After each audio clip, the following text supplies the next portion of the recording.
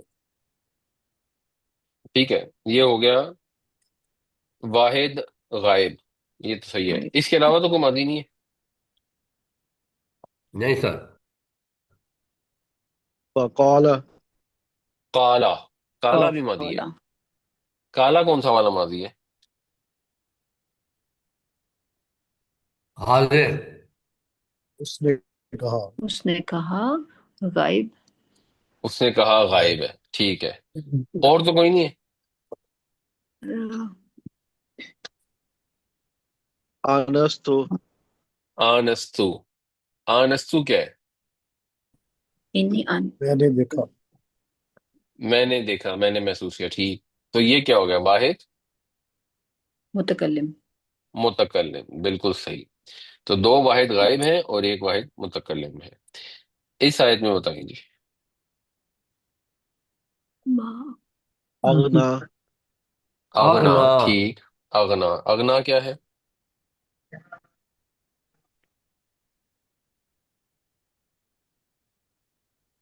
حاضر، واحد،